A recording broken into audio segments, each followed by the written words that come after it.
Assalamualaikum warahmatullahi wabarakatuh. Alhamdulillahi rabbil alamin.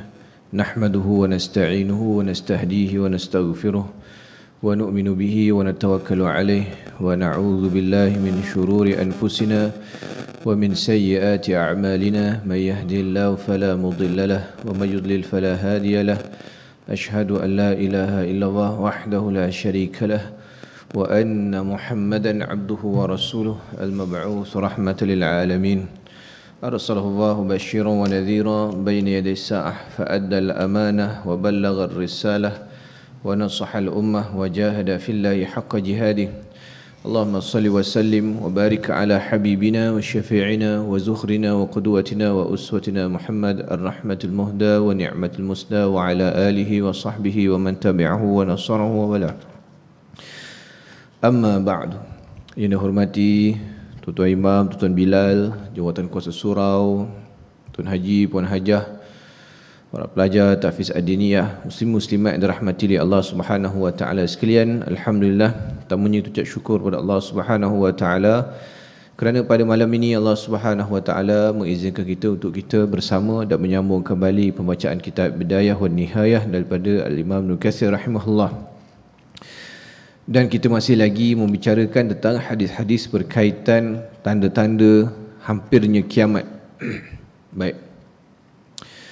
Menurut riwayat Imam Ahmad dari Abu Hurairah radhiyallahu anhu, Rasulullah sallallahu alaihi wasallam bersabda, "Lan tadhhabad dunya hatta tusira Luka' ibn Luka'."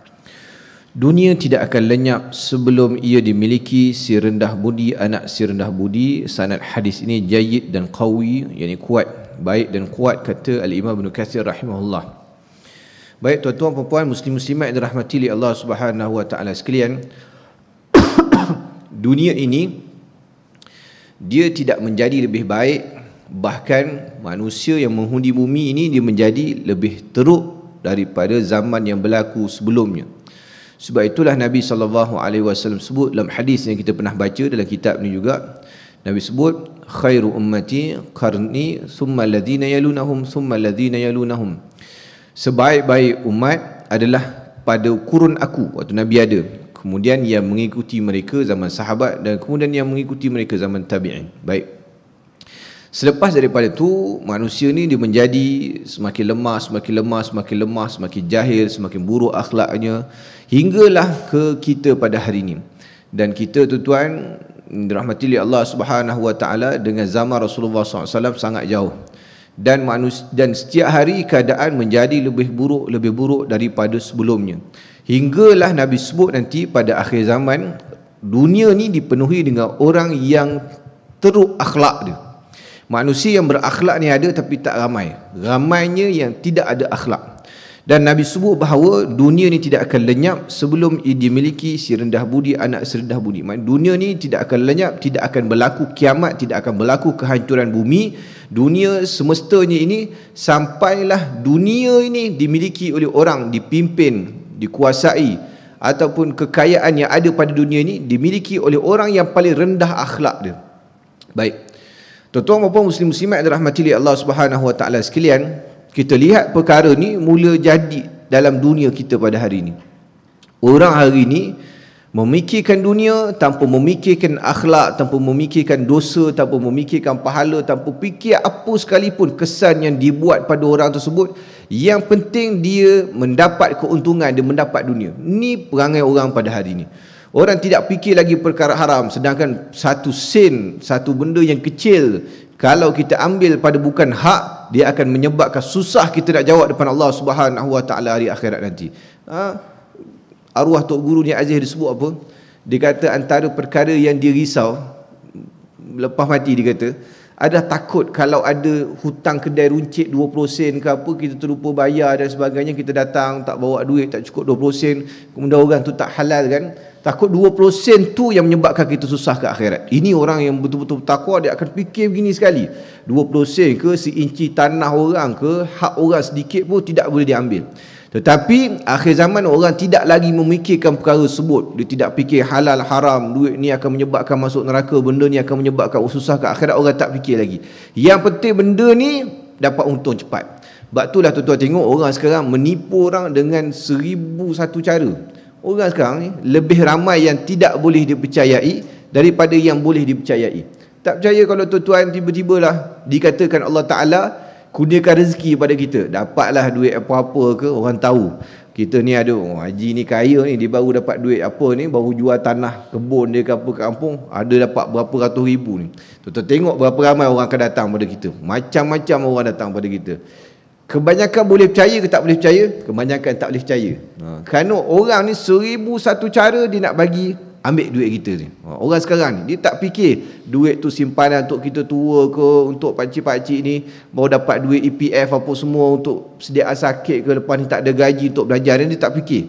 Dia fikir benda ni dia boleh dapat duit segera, tak kira lah dosa, tak kira lah berniaya orang, yang penting benda tu dapat pada dia. Ini adalah manusia akhir zaman ni. Dah mula berlaku zaman kita, orang tak kira apa pun, yang penting dapat untung ke dunia dia, dapat masuk ke perut dia. Ini tuan-tuan. Dan lebih teruk lagi, orang sanggup buat apa saja untuk dapat duit. Buat apa saja, macam-macam. Kita pernah sebut sebelum ni, orang sanggup buat suatu perkara yang buruk akhlak dia, yang penting benda tu mencari perhatian orang, viral, dan akhirnya benda tu boleh jadi duit. Orang nak jadi popular, orang kenal bisnes dia. Padahal benda tu adalah suatu yang sengaja direka-reka, dilakonkan. Benda tu tak elok sebenarnya, hal rumah tangga, hal berkaitan akhlak dan sebagainya. Dirakam video, disebarkan supaya benda tu jadi kecoh, orang akan viral, orang akan tengok, akhirnya rupanya dia nak promosi perniagaan dia. Ini benda yang orang sekarang sanggup buat tanpa memikirkan akhlak. Sebab itulah Nabi sebut bahawa dunia ni tidak akan lenyap sebelum ia dimiliki oleh orang yang paling rendah akhlak dia, paling buruk akhlak dia. Baik. Dan orang yang paling buruk akhlaknya ni orang muliakan kerana dia kaya. Sekarang ni orang sekarang dia tidak nampak kemuliaan tu pada ilmu. Orang tidak hormat ulama sekarang ni, tuan-tuan tengok. Orang kalau kita tengok page-page ulama, page-page mufti-mufti, kadang-kadang budak-budak ni, orang zaman sekarang ni, masyarakat hari ni boleh komen macam tu je, macam tak ada apa, macam dia anggap benda tu satu benda yang biasa, tidak menghormati orang yang ilmu, yang alim, orang yang hebat akhlak dia, tak ada hormat. Mereka menghormati apa? Orang-orang yang popular, orang-orang yang mempunyai duit yang banyak. Tak kira lah orang tu jahil ke, orang tu buat perkara macam mana sekalipun, tapi kalau dia popular, yang tu yang dimuliakan. Ini adalah suatu perkara yang tak elok untuk dalam masyarakat kita. Kita ni kena ajar anak-anak kita memuliakan orang itu berdasarkan ilmu, berdasarkan kesolehan dia, bukan berdasarkan harta dia.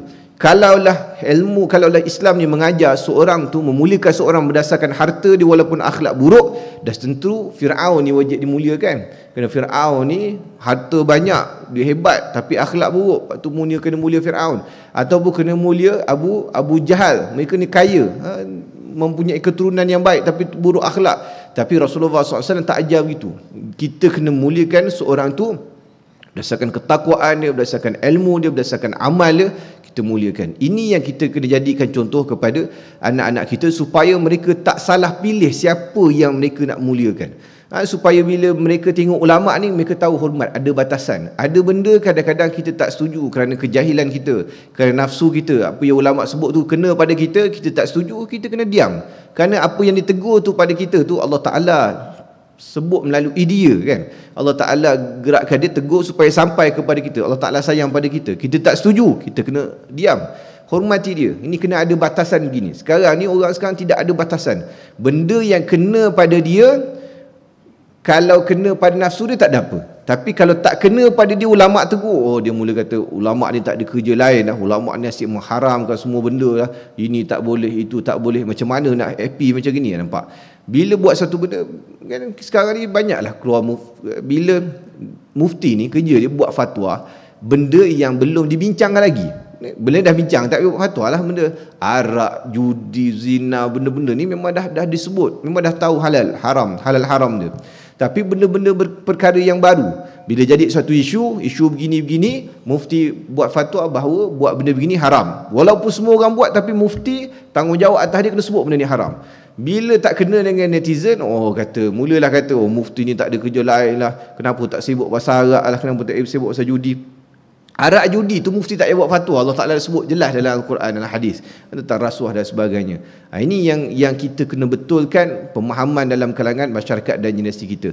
Hendaklah kita dengar dan hormati apa yang disampaikan oleh para ulama, dan jangan kita memuliakan orang yang salah, iaitu orang-orang yang mereka ini jahil, tetapi kerana dunia ada di tangan mereka, mereka ni Allah Ta'ala beri kekayaan, kita hormati mereka. Kalaulah kita jadi generasi seperti ini, tak ada beza kita dengan pengikut Fir'aun, dengan pengikut Quraisy Mekah yang pada ketika itu sokong Fir'aun, sokong Abu Lahab, sokong Abu Jahal ni, kerana kekayaan yang ada pada Abu Lahab, Abu Jahal. Mereka nampak Rasulullah ni walaupun baik akhlak dia, tapi Rasulullah ni miskin, tak tim baca, tak tim nulis, jaga kambing. Mereka tak hormat Rasulullah, mereka hormati Abu Lahab dan Abu Jahal. Ini beza. Ini kita kena faham benda ni. Biar benda ni jadi batasan hidup kita, supaya kita tahu yang penting, yang kita kena muliakan, yang kita kena angkat adalah orang yang alim, orang yang baik akhlak dia, orang yang tinggi takwa dia. Orang yang macam ni kita kena muliakan. Jangan kita angkat orang yang salah. Kerana nanti kita akan jumpa hadis Nabi sebut bahawa sampai satu masa ramai sangat orang jahil, maka orang ramai akan angkat orang yang jahil. Dah orang ramai pun jahil, tak reti beza mana yang alim, mana yang jahil.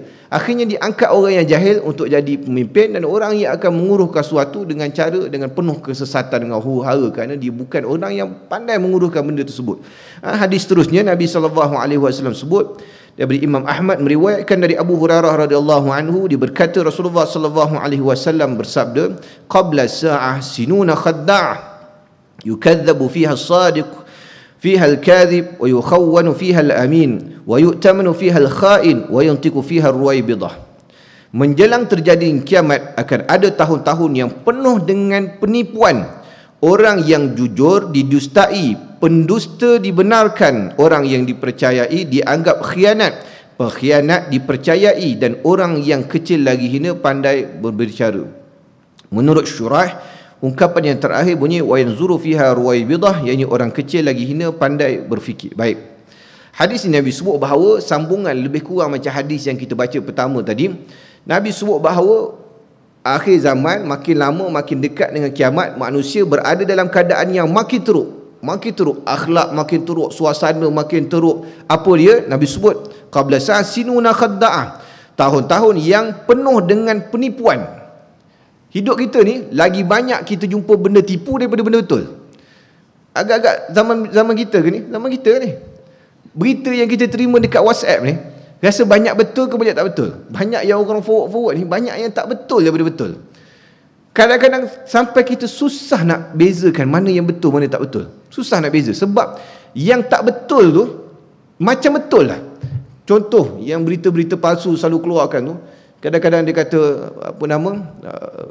daripada kementerian sekian-sekian, dengan gambar logo jata negara apa semua, dengan teks tu, susunan kata-kata tu, dengan bawah tu dengan sign, dengan tarikh semua tu, kita tengok macam macam kementerian punya statement ni macam betul ni. Tak lama lepas tu tiba-tiba kementerian keluarkan bahawa benda ni adalah palsu, tulis palsu, ni adalah berita yang di-forward adalah palsu. Kita tengok macam betul. Kalau orang yang kali pertama tengok, dia tengok, boleh jadi kata kementerian gini. Kerana kita nak sebut ni bahawa ni sinuna khadda'ah, tahun-tahun yang penuh dengan penipuan. Lagi susah nak percaya daripada tak percaya. Tak salah kalau zaman sekarang ni kita kena ada rasa curiga sikit bila orang ni kita tengok betul ke tidak dia ni. Tengok, kena siasat dulu, kalau betul baru betul. Kalaulah kita tak pasti, jangan kita share, sebab kita tak tahu apa yang berlaku. Bukan tu saja tuan-tuan, macam-macam. Bukan bab statement apa benda ni. Kadang-kadang minta derma ni pun sama juga. Kadang-kadang berita-berita tengok, kadang-kadang ada kes apa semua, sakit lah apa semua, dengan nombor akaun semua. Bila dia semak-semak rupanya tipu, ataupun berita lama 4 tahun 5 tahun dulu dia forward balik dengan ucapan apa semua, nampak macam betul, tapi penipuan yang berlaku. Sinuna khadda'ah, tahun-tahun yang penuh dengan penipuan. Kita tengok berita tuan-tuan, berita luar negara dan sebagainya, berita berkaitan dengan isu-isu ni boleh dengar, tapi dia tidak semestinya tepat tuan-tuan. Saya ada banyak pengalaman dengan benda macam ni. Kita tahu berita sebenarnya, tapi bila kita tengok dia ada benar tapi tak tepat. Sebab tu kena hati-hati dalam menerima berita. Tak kiralah berita apa sekalipun, kena hati-hati dulu. Kita pastikan benda tu betul, kita sebar. Kalau tak pasti, jangan sebar dan tak rugi pun. Ada orang kita, dia jadi mudah sangat, cepat, seronok nak jadi penyebar ni. Dapat berita kadang-kadang, dan ada orang pun memang dia tak ada kerja. Cerita gambar tu tak dia dapat daripada mana. Dia pun bukan ada di tempat kejadian. Tapi dia jenis kaki suka buat voice recording tu kan. Saya melaporkan daripada ni seberang perai ni, kita nampak sekarang ni ada mula polis bina kemah untuk ni, ni sekarang ni dia punya record voice tu kita tengok macam betul ni. Saya pun baru balik mesyuarat daripada Majlis Keselamatan Negara, kita pun baru ni maklumat baru ni belum disebarkan dah. Dia ni tak siapa-siapa pun tak tahu kita ni. Dengar suara muka pun tak nampak siapa. Tapi tuan-tuan biasa dapat macam ni, dapat biasa kan, PKP kan. Dekat PKP ni kes tinggi ni kita dapat voice over ya. Sekarang kes di Malaysia ni 26,000. Jadi kami baru mesyuarat dengan Menteri Kesihatan. Jadi tak lama lagi akan ada PKP, dia kata sebelum raya. Dia benda-benda gini ramai tuan-tuan, bukan 1, 2, 3, banyak berita macam ni. Dan orang tengok, betul ni, kita pun sebar, hantar semua grup. Ada 14 grup surau, grup taman, grup JKK, grup PIBG, grup apa segala grup lah. Semua dia hantar. Jadi orang pertama hantar, seronok. Didik seronok. Padahal dia tak semak dulu berita tu betul ke tidak tuan-tuan. Sedangkan Allah Subhanahu Wa Taala sebut, ya ayyuhallazina amanu idza ja'akum fasiqun binaba'in fatabayyanu, kan? Bila datang orang fasik bawa berita pada kamu, fatabayyanu, naklah kamu selidik dulu.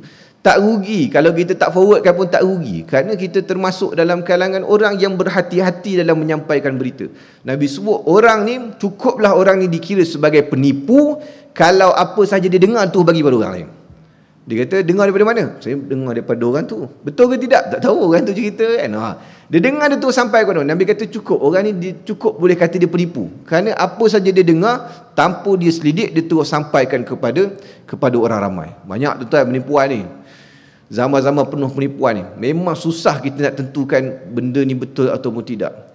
Dan penipuan ni kadang-kadang dia duduk di sebalik pakaian beragama kadang. Kita bukan cerita pasal yang setakat pakai kopiah minta derma dekat kedai-kedai makan tu. Itu level biasa tuan-tuan. Itu level biasa. Ni level lebih tinggi lagi. Kadang-kadang institusi agama, nampak macam institusi agama, rumah anak yatim, tapi rupanya penipu tuan-tuan. Saya pernah meeting dengan MAIS, Majlis Agama Islam Selangor, bahagian yang Baitul Mal ni. Dia kata mereka pernah selidik satu rumah anak yatim yang popular, yang tabung dia ni ada dekat banyak kedai makan. Tak tabung banyak kedai makan kan, tuan bayar kedai mamak, tuan masuk duit lebih situ. Dia kata rumah anak yatim ni, MAIS pergi siasat, betul ke ada rumah anak yatim ni popular, tabung dia banyak. Pergi cek-cek rumah anak yatim ni kat Bangi. Cek-cek, tengok, rupanya anak yatim ada 3 orang dalam tu. Yang lain tu anak saudara dia, makcik dia, tukang masak, apa semua keluarga dia yang mengurus rumah tu. Dengar cerita tu macam anak yatim dengan masak, rumah anak yatim 3 orang je. Dan benda tu sekadar dia ambil supaya dia ada cerita anak yatim dan dia boleh kutip untung yang banyak. Allah Akbar, banyak tuan kayak gini. Bukan 1, 2, banyak. Macam-macam. Orang tipu orang umrah, sama juga tuan, tipu umrah ni kan. Sebab tu tuan-tuan jangan tengok harga yang terlalu murah sangat, ni syarat dia. Yang penting tuan-tuan jangan, murah ni, 5,000 boleh pergi 2 orang. Ni gila ni. Memang tak logik, tak dimasuk akal. Kepala kapal terbang mungkin pergi je lepas, balik tak lepas. 5,000 boleh pergi 2 orang suami isteri. Hati-hati tuan-tuan. Memang yang cerita tu kadang pakai kopiah, janggut sampai ke pusat panjang dia, kayu sugi kat telinga kan. Kita tengok macam nampak macam dahi pun hitam, kesan daripada kena iron ke apa tak tahu. Hitam, tengok macam boleh ni, nampak macam ni. Habis dengan duit-duit kita lesap tuan, jangan buat main. Orang menipu sekarang ni tak boleh percaya. Tak kira lah macam mana sekalipun. Tuan-tuan kena hati-hati sebab kita duduk dalam tahun-tahun yang penuh dengan penipuan, susah nak beza. Nampak macam betul tapi susah kita nak beza kan. Orang yang minta tolong kita ni macam-macam. Baik. Dia minta tolong betul tak apa, minta tolong dengan penipuan ni bahaya. Dia menggunakan kita. Kemudian ada satu lagi disebut bahawa zaman akhir zaman ni, dalam riwayat yang lain bahawa tak akan ada satu pun rumah yang terlepas daripada fitnah ni, daripada cerita yang tak betul ni. Kenapa? Kerana kita sekarang ni fitnah ni tersebar dengan secara online, secara satelit ni kan. Kita tuan-tuan post satu cerita tak betul, Satu Malaysia dapat cerita tu. Satu Malaysia dapat. Dulu kalau kita cerita satu cerita yang tak betul, tuan buat cerita, mungkin orang sekitar selayang ataupun dekat-dekat rumah tuan yang dengar cerita ni. Tapi sekarang ni bila dia buat berita tu kan, sekarang ni saya melaporkan dari apa, daripada duduk kat Selayang sampai ke Perlis, sampai ke Semenyih, sampai ke mana, semua dapat berita ni. Ni tahun-tahun penuh dengan penipuan. Jadi lebih baik kita berhati-hati dalam zaman sekarang ni. Tuan kena hati-hati. Baik, ini zaman kita ni. Lepas daripada ni, dia makin teruk, dia akan lagi dahsyat lagi fitnah, lagi dahsyat lagi fitnah, lagi dahsyat fitnah dia. Kemuncak fitnah dia, al-fitnatu Masihud Dajjal. Fitnah al-Masih Dajjal. Ni kemuncak paling tinggi. Dia tidak akan ada tiba-tiba terus terjadi kemuncak, tak. Dia akan naik kemuncak,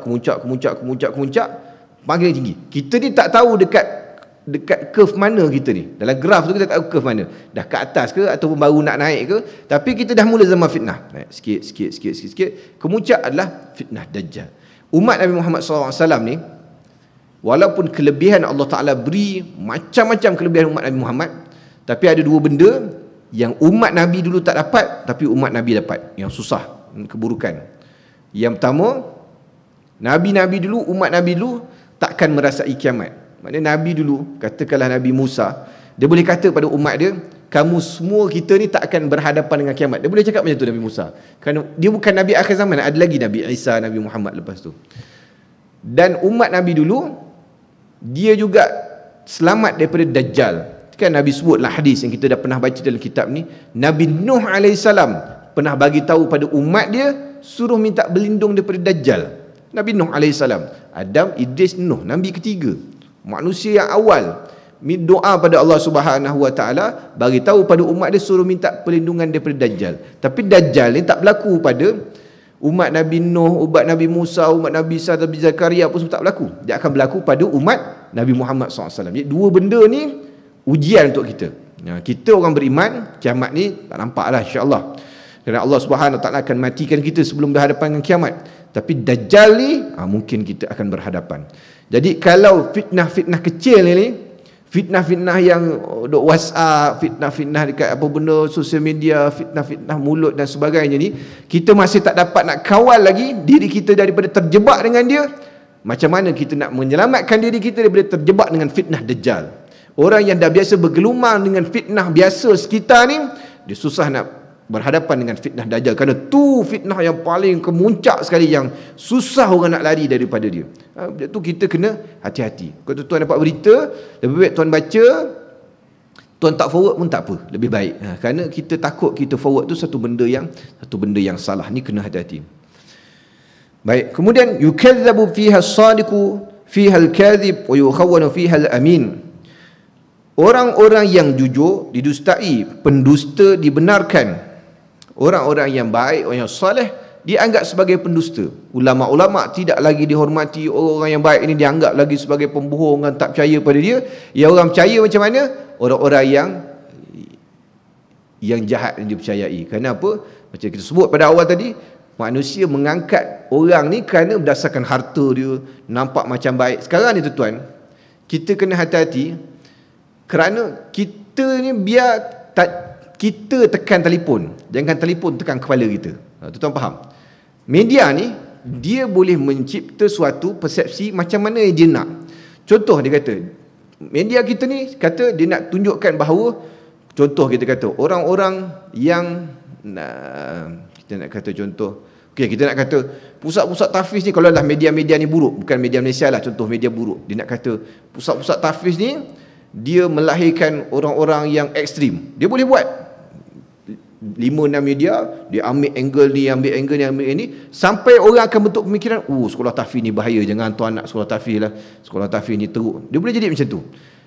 Media ni dia boleh mainkan peranan nak ubah angle mana dia nak orang tengok dia. Ni kena hati-hati. Termasuk juga dengan sosial media kita pada hari ni. Orang boleh susun nampak macam benda tu salah, padahal benda tu betul, tapi angle yang dimainkan tu kena betul. Macam saya tengok sendiri depan mata kepala saya sendiri apa yang berlaku dekat Afghanistan. Saya duduk, saya tengok sendiri CNN, BBC, Al Jazeera depan mata saya. Dan saya ada dekat Kabul, saya ada dekat Kunduz, dekat Mazar Sharif. Saya tengok depan mata saya sendiri. Apa yang dicerita tu 95% tak betul. 5% yang betul tu diambil, dipusing, konon yang tu yang betul. Satu dunia akan tengok yang 5% ni padi. Padahal cerita sebenarnya tak betul tuan-tuan. Ni media yang tuan-tuan kena faham.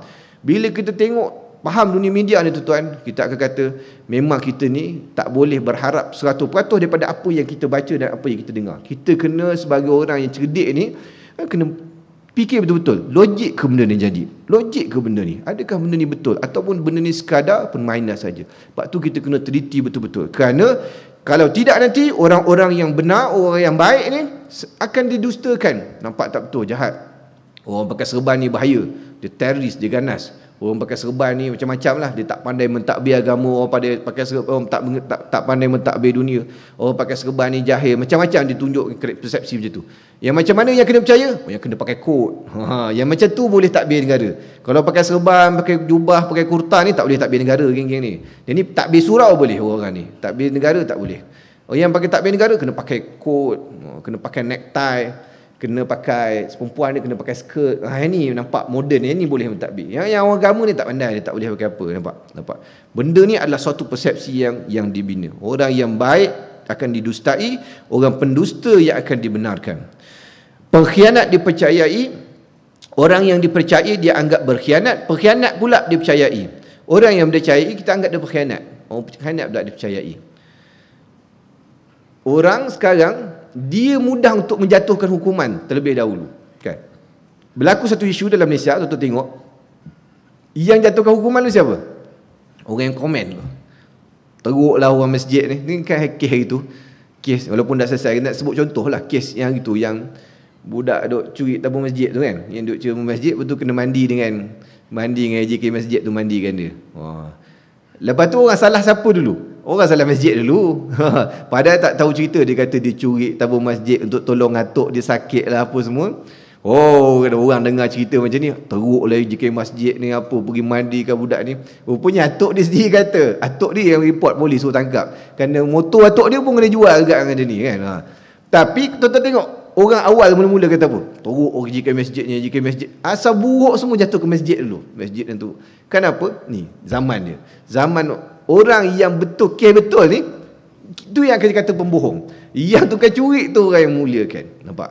Mudah-mudahan Allah SWT ampunkan dosa dia. Tapi kita nak ceritanya, inilah situasi yang berlaku dalam masyarakat. Itu satu contoh yang orang nampak sisi lain, rupanya sisi lain dia betul. Sebab tu setiap cerita dia ada dua sisi. Setiap cerita yang tuan-tuan dengar dia pasti ada dua sisi. Dan kalau tuan-tuan bijak, tuan-tuan kena dapatkan sisi yang satu lagi. Tak kira lah apa sekalipun. Kadang-kadang orang mengadu pada kita kan.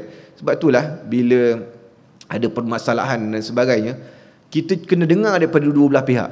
Kerana satu cerita dia mungkin ada sudut yang tak berapa tepat. Bila kita dengar balik penjelasan daripada orang yang terlibat, barulah kita tahu, rupanya macam ni cerita dia. Ada cerita di sebalik tu yang tak diceritakan. Ni satu benda yang biasa yang berlaku dalam masyarakat. Sebab tu kita tuan-tuan berhati-hati dalam zaman ni. Jangan sampai terjatuh dengan fitnah. Dapat berita yang sensasi, yang pelik ni, nanti dulu, sabar lu. Tuan-tuan tunggu 2-3 hari. Tuan-tuan jangan jadi cepat orang nak komen. Ada orang sekarang dapat satu berita, dia memang tak suka ke masjid, selalu tak dapat masuk masjid sembahyang Jumaat, dah terlambat. Jadinya bila jadi masjid ni, masjid ni memang teruk lah apa pun dia tulis.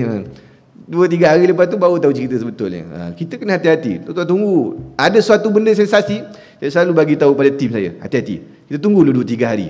Tunggu dulu. Sebabnya 2-3 hari tu nanti akan tenang, baru akan muncul cerita lain nanti. Cerita kedua, cerita ketiga, saksi ni, saksi tu baru muncul. Hati-hati. Kerana kita berduduk dalam zaman fitnah. Baik. Wa yantiqu fiha ar-ruwaibidah. Wa yantiqu fiha ar-ruwaibidah. Dan mereka akan melantik orang-orang yang kecil lagi hina pandai berbicara. Baik. Ruwaibidah ni dia ada beberapa tafsiran para ulama. Kerana ruwaibidah ni dia satu perkataan yang bukan bahasa biasa dalam bahasa Arab. Ruwaibidah. Nabi SAW dia menggunakan bahasa Arab yang tinggi, yang jarang orang lain gunakan. Sebab itulah bila Nabi sebut suatu perkara, al-wahnu, sahabat tanya, wa mal wahnu ya Rasulullah, apakah wahan ya Rasulullah? Kerana sahabat-sahabat tak pernah dengar perkataan. Sama juga dengan ruwaibidah ni. Ruwaibidah, sahabat-sahabat dalam riwayat lain tanya, wa mal ruwaibidah ya Rasulullah, apa ruwaibidah tu ya Rasulullah? Ruwaibidah ni dalam tafsir, dalam terjemahan secara literal disebut orang yang kecil lagi hina pandai berbicara. Dalam terjemahan lain dia adalah orang yang jahil. Orang yang jahil, dia tak tahu apa-apa, tapi dia pandai bercakap. Bercakap nampak pandai. Dan diberi sesuatu untuk diuruskan padahal dia tak tahu menguruskan benda tu. Dia jahil, tak tahu apa-apa, tapi pandai bercakap. Pandai bercakap ni satu kelebihan juga tuan-tuan. Orang nampak macam pandai, tapi dia tak tahu benda buat. Kemudian diberi satu benda pada dia untuk diuruskan, dan dia tak pandai menguruskan benda tu. Ini dipanggil ruwaibidah. Betul, zaman ni zaman orang pandai bercakap tuan. Nanti kita akan jumpa rasanya. Ada jumpa inna minal bayani sihra, hadis seterusnya. Kita akan, kalau sempat baca hari ni, tak sempat kita baca kuliah lain. Inna minal bayani sihra. Sesungguhnya orang pandai bercakap ni, kebolehan bercakap ni sihra, satu sihir. Orang boleh bercakap ni sihir. Walaupun dia ni jahil tuan, dia tak tahu apa, tapi dia pandai sembang. Kita akan macam kena pukau tuan, macam nasib. Hebat hari ni. Nampak macam boleh harap dia ni. Dia apa-apa sajalah tuan-tuan, ahli politik ke, orang pandai berniaga barang ke apa, pandai bercakap, dia akan mempengaruhi orang ramai. Contoh tuan-tuan pergi, tak tahu sekarang macam mana, saya dah lama tak pergi pasar tani. Dulu masa kecil-kecil selalu pergi pasar tani, tengok orang jual ubat kan. Orang jual ubat ni pandai bercakap tuan, dulu kan. Kadang-kadang dia bawa dalam raga tu ada ular lah, ada kokang lah, ada macam-macam dia bawa kan. Kita ni budak-budak kecil tengok pakcik dia cerita, apa pakcik nak cerita sebenarnya kan. Tengok binatang dengan tulang dengan apa benda lah, dengan belalai gajah lah, terkorak kebau, macam-macam dia bawa. Rupanya lah sekali dia nak jual ubat rupanya kan. Dia nak jual ubat sapu je kan, ubat sapu, ubat kurap, benda tu je. Tapi dia punya pengarap cerita tu, orang penuh kat pasar tani tu duk tengok dia nak jual apa. Last sekali dia jual RM10, siapa nak beli ubat sapu ni tuan. Dia ada ilmu dia, macam mana nak menarik perhatian orang ni. Sama juga macam tuan beli apa nama? Tuan tengok ni rancangan-rancangan yang jual barang online ni. Apa? Go Shop, CJ Wow Shop, apa benda semua ni lah tuan kan. Dia pandai mempengaruhi. Tuan tekan channel, tertekan channel tu kejap kan. Tengok, macam cantik juga benda ni. Apa dia jual ni? Dia jual bag, kadang-kadang bag. Kadang benda tu kita tak perlukan pun. Tuan tak perlukan bag pun. Tuan, yalah kita zaman Covid ni, bag pun bila sangat lah pakai bag balik kampung je pun. Ni jual bag yang ada tiga sekali. Tuan beli dapat bag besar, kecil kan. Mula dia cerita pasal bag ni. Dia akan create problem tu. Bag ni kalau kita travel selalu naik kapal terbang, dia akan campak, pecah apa semua, tayar tercabut. Cakap betul juga bag ni selalu cabut, pecah. Mula dia akan trik tuan. Tapi tuan jangan risau. Kita ada penyelesaiannya. Bag kita ni, bag jenama ni, dia tahan. Dia boleh lompat atas tu, kena lenyek dengan kereta tak apa, dia sepak-sepak tak cabut tayar. Kita pun tengok, bagus. Mana bagus ni beg ni. Kemudian dia kata, jangan risau lagi. Hari ni biasa harga dia 400, hari ni harga dia 199, tuan boleh dapat beg besar kecil, dapat hadiah lagi macam-macam lah. Kita pun kena beli. Padahal tuan tak perlu pun beg tu kan. Hari asalnya tuan tengok, tuan tak fikir nak beli beg pun. Tuan pun tak guna pun beg tu. Last tuan travel bila pun, kita pun tak tahu bila travel guna beg nak terbang kan. Tapi bila kita tengok tu macam, kena beli ni, murah Padahal dia pun dapat harga daripada kilang tak tahu berapa kan. Kita tengok, daripada 400 turun 200, 199, kena beli. Ini dia ada kaedah dia tuan. Dia macam sihir. Inna minal bayani sihra. Orang pernah cakap sihir. Sama juga macam yang dekat Pelah Raya ni, tuan ramai ni. Buat ceramah sana tepi pasar malam, dekat atas Hailak lagi, duduk sana sini. Saya tahu lalu, saya pun jual yang macam tu juga dulu kan. Buat kempen juga. Dia cerita. Kalau orang yang pandai ni tuan, kita ni tuan, dia sama juga macam orang menjual barang. Tuan tengok, tuan percaya, tuan tengok nanti, kaedah dia sama macam orang jual barang. Pertama, dia akan create problem. Problem tu kecil tapi dia akan pusing, volume sampai jadi besar. Kita sekarang berhadapan dengan negara kita, berhadapan dengan masalah bekalan ayam. Tuan, ayam negara kita, tuan tengok pergi ke pasar sana Selayang, payah tuan. Saya dah temu bual peniaga. Dia akan cerita masalah ayam lah, masalah telur lah gitu ni. Sampai masalah ayam ni padahal tak jadilah masalah sangat, tapi bila kita dengar tu dia pusing. Habislah negara kita kalau tak ada ayam gitu. Apa jadi macam itu? Habislah kita tak boleh makan roti telur lagi depan ni. Makan roti kosong lah. Telur dah tak ada, so nak jumpa. Dedak je mahal. Lepas tu dia akan, kalau tuan mengundi saya akan pastikan 24 jam ayam cukup bekalan. Macam tu kan tuan. Dia akan selesaikan masalah tuan pula. Maknanya kena undi dia lah kan. Kalau tuan undi saya bukan sekadar tu, ayam percuma di kedai makan, di sekolah, di tadika apa semua, dia akan pusing. Sama je tuan kaedah dia. Sebab tu dia ada, orang ni dia belajar tuan benda ni, kaedah ni. Saya pun belajar juga, ada kaedah-kaedah tersebut. Dia akan mempengaruhi orang dan orang percaya. Dan benda ni sihra, dia macam sihir. Dan orang ni kadang-kadang dia tak pandai benda lain pun, dia jahil. Tengok qualification akademik dia, belajar pun tak tinggi, pengalaman, experience pun tak adalah experience sangat. Cuma dia pandai bercakap. Bila pandai bercakap, orang lantik dia jadi suatu orang lantik dia, orang pilih je, lantik pegang suatu amanah kepimpinan satu benda, tak kisahlah. Ini bukan kita cerita bab politik je, bab dalam pejabat pun sama tuan-tuan. Kadang-kadang orang tu tak pandai pun, tak buat kerja haram tak erti kan. Kadang-kadang yang rajin buat kerja pandai ni, dia tak pandai bercakap pula, buat kerja depan komputer, paperwork apa semua siap lah, report laju. Tapi dia punya buah atas ni tak buat kerja pun. Yang dia punya middle line manager ni kan, tapi dia pandai bercakap depan bos. Dalam pembentangan mesyuarat tu dia bawa, padahal paperwork, report apa semua tu anak buah dia yang buat. Dia punya cerita tu macam ni lah kita punya report semua. Bos atas tengok, bagus lah dia ni. Dia ni you are excellent lah. Kita kena lantik awak ni. Jadi dia naik bos pula jadi marah. Padahal haram tak buat kerja tuan. Ni Ruwaibidah, dia lah Ruwaibidah ni. Dia tak pandai apa, tapi dia pandai bercakap, pandai, dan disebut dari sini apa nama? Lagi hina tapi pandai berfikir. Ada yang kata dia pandai bercakap. Hina pandai berbicara, pandai bercakap. Akhirnya diberilah jawatan tu pada dia. Tak kisahlah dia ni dari sudut mengurus negara ke, mengurus pejabat ke, mengurus apa ke, bagi pada dia. Dia tak pandai apa-apa. Akhirnya dia akan menyebabkan kehancuran kepada apa yang diuruskan tu. Akan hancur. Orang pandai cakap ni tuan, sampai masa tuan akan nampak dia ni tak erti buat kerja. Ataupun sampai masa tuan akan nampak yang dia ni sebenarnya tak tahu apa.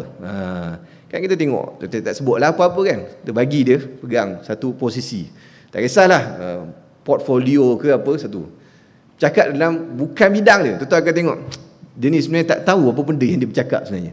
Dia bercakap pasal polisi ni, bukan orang dia, kita dengar dia mana tak tahu apa yang dia cakap. Mungkin dia dapat maklumat daripada pegawai-pegawai, dia pun terang kan, bukan. Kerana dia bukan orang yang sepatutnya dia letak kat situ.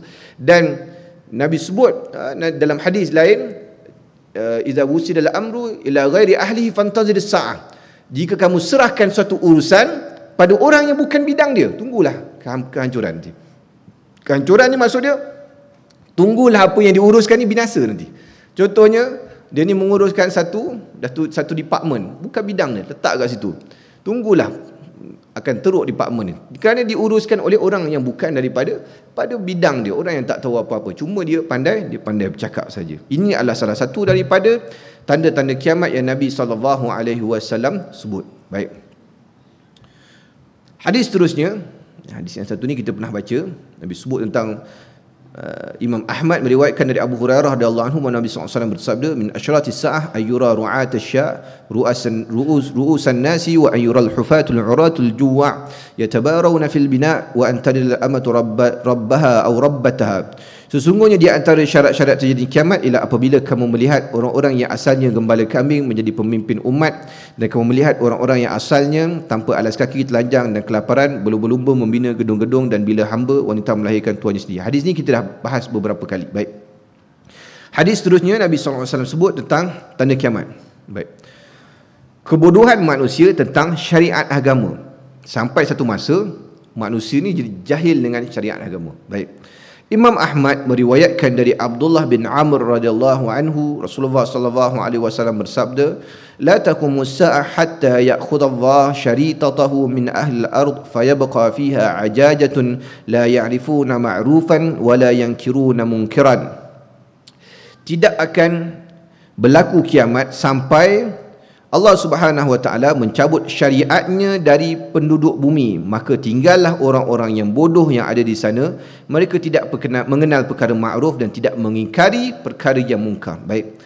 Dalam beberapa hadis yang kita pernah baca sebelum ni, satu riwayat bahawa Allah Subhanahu wa taala akan mengangkat ilmu dengan inna Allaha la yaqbidul ilma intiza'an walakin yaqbidul ilma biqabdil aw bimautil ulama. Sungguhnya Allah Taala tidak mengangkat ilmu macam tu aja, tapi Allah Taala akan mengangkat ilmu dengan dimatikan para ulama. Ulama seorang-seorang mati. Kemudian yang ada pula atas dunia ni jahil, malas nak mengaji agama dan sebagainya, anggap agama ni satu benda yang tak penting, dan akhirnya jahil. Maka sampai satu masa manusia akan hidup dengan penuh kejahilan. Bila mula satu generasi jahil, ada cerah untuk generasi seterusnya menjadi jahil. Dia agak susah, mak ayah jahil, tiba-tiba anak jadi alim, tiba-tiba payah tuan, agak payah. Kalau tuan baca biografi ulama-ulama yang hebat-hebat, biasanya mak ayah dia ni orang yang soleh, orang yang alim juga pentingkan ilmu, maka barulah anak dia ni jadi anak yang hebat.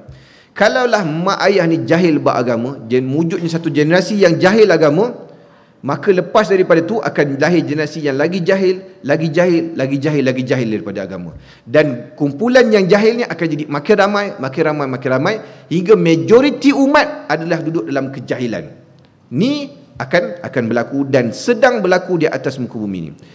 Maka tinggallah orang-orang yang bodoh di sana, hinggalah orang ni yang ada atas muka bumi ni orang yang bodoh. Kerana ramai orang tak minat menuntut ilmu, tak minat mengkaji, tidak minat membaca, tidak minat tentang ilmu ni. Anggap ilmu ni satu benda yang remeh, yang penting cari duit.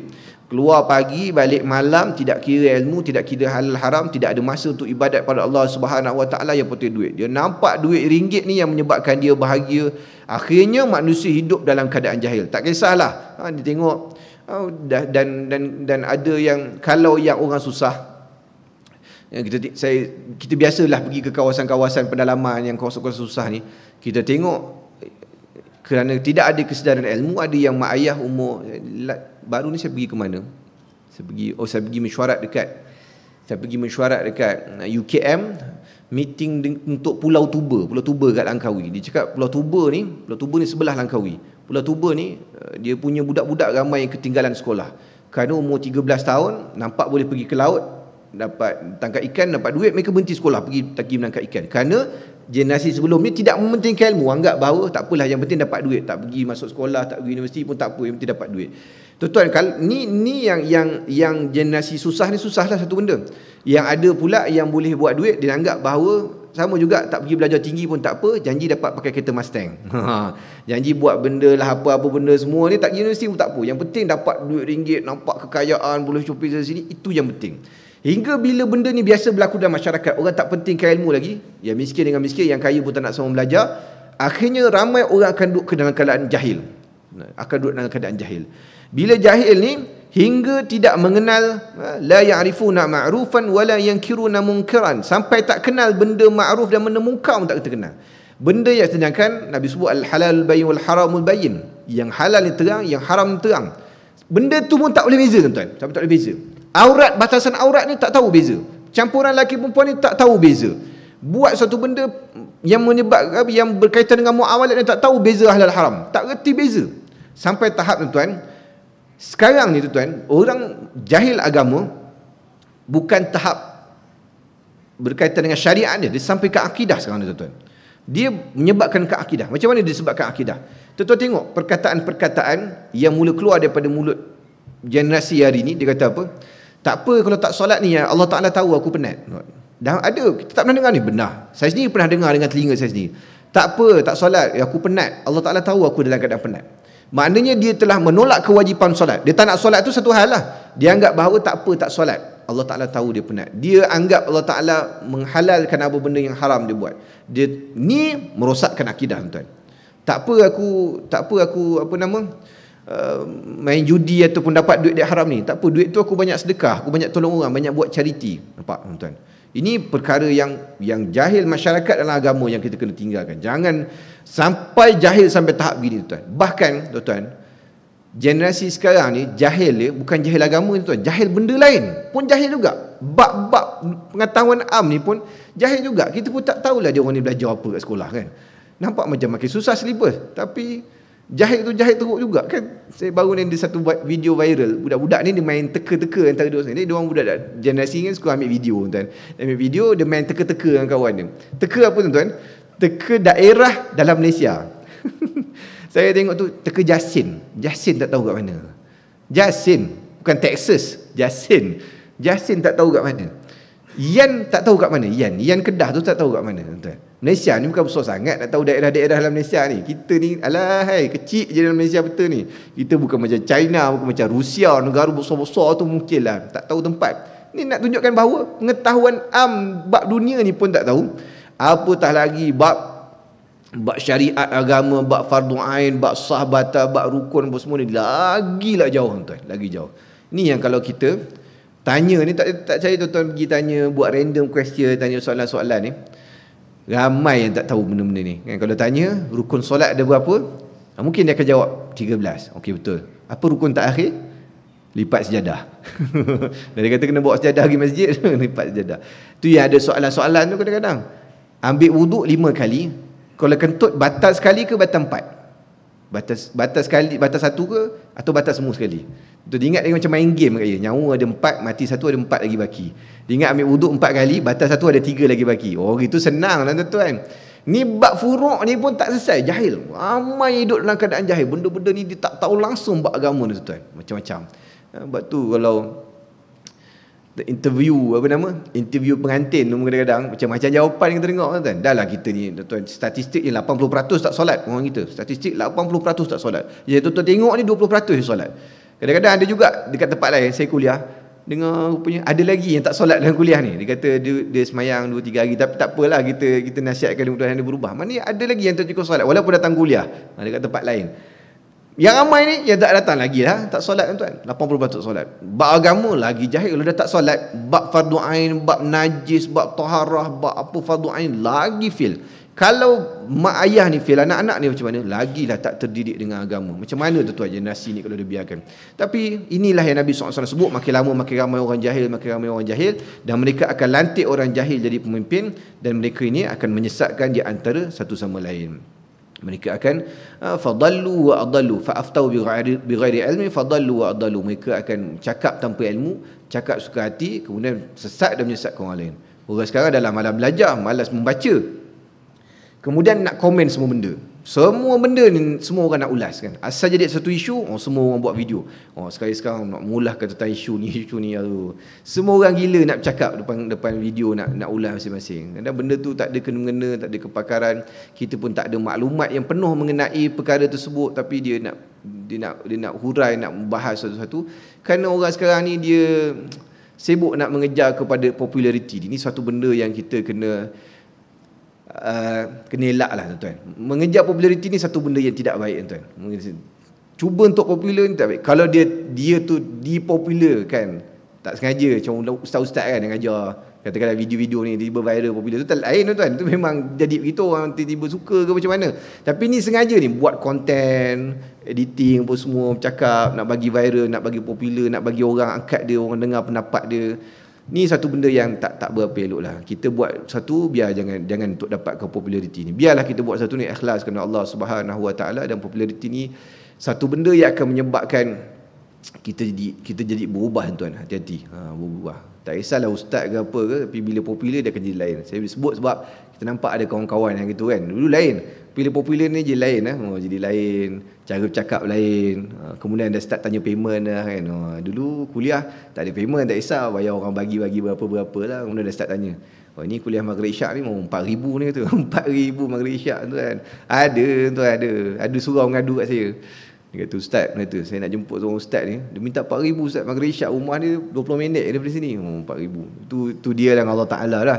Tapi bila tu dia akan mengubah kita. Maka elakkan daripada popular ni tuan, elakkan. Jangan kita buat sesuatu kerana kita nak mengejar nama, mengejar pujian dan sebagainya. Satu, takut yang lain-lain. Yang kedua, takut ikhlas kita hilang. Bila kita popular, kita takut ikhlas kita akan hilang.